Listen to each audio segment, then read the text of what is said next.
নমস্কাৰ, স্বাগতম জনাইছোঁ মোৰ নতুন আন এটি ভিডিঅ'লৈ। কিমান যে ফূৰ্তিও জুবিন ক্ষেত্ৰলৈ যাম। ৰাতি 11টা বজাতে সাজু হ'লোঁ জুবিন ক্ষেত্ৰলৈ যাম যে।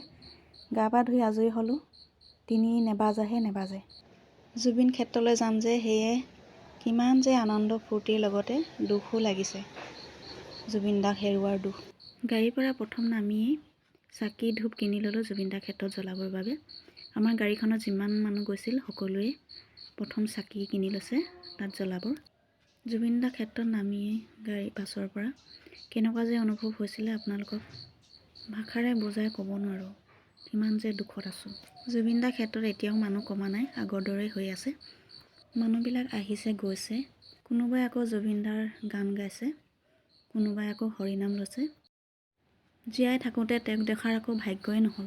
আনফালে আকৌ ইয়াৰ মিস্ত্ৰীসকলো কামত ব্যস্ত হৈ আছে। জুবিন দা ক্ষেত্ৰখন বনাই হ'লে যে কিমান যে ভাল লাগিব। ইফালে ইয়াত সোমাবলৈ দিয়া নাই মানুহবিলাকক। ওচৰত চুই চাবলৈ বৰ মন গৈছিল, কিন্তু নিদিয়ে যে তাত সোমাবলৈ। পুলিচ এজনক লগ পাই সুধিছিলোঁ ইয়াত সোমাবলৈ দিব নেকি। তাত মানুহ সোমাবলৈ দিয়া নাই যধে মধে, সেয়ে তাৰ পৰা আঁতৰি গুচি আহিলোঁ। জুবিন দা ক্ষেত্ৰত আৰু অলপ সময় থাকিবলৈ ইচ্ছা আছিল যদিও ওলাই আহিবলগীয়া হ'ল আমাৰ গন্তব্যস্থানলৈ।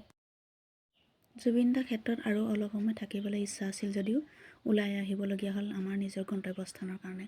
আমাৰ সোণাল কছাৰীসকলৰ যিসকল মেধাৱী ছাত্ৰ ছাত্ৰী তেওঁলোকক শিক্ষা দিবৰ বাবে ভৱন বনোৱা হৈছে সোণাৰপুৰ জুবিন দা ক্ষেত্ৰৰ ওচৰতে। সেই ভাগক উদ্বোধন কৰিবৰ বাবে আমাক নিয়া হৈছিল। অকল আমাক বুলিয়ে নহয়, ডিব্ৰুগড়, তিনিচুকীয়া, ধেমাজিৰ পৰাও আহিছে মানুহ।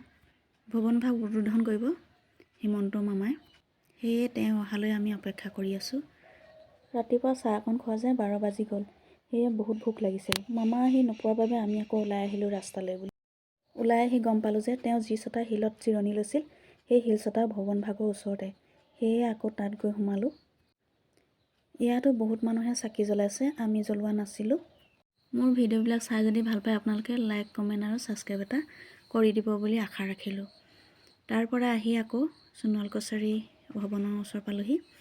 এয়া হিমন্ত মামাও আহি পাইছেহি, সেয়ে সাজু হৈছে আদৰিবলৈ।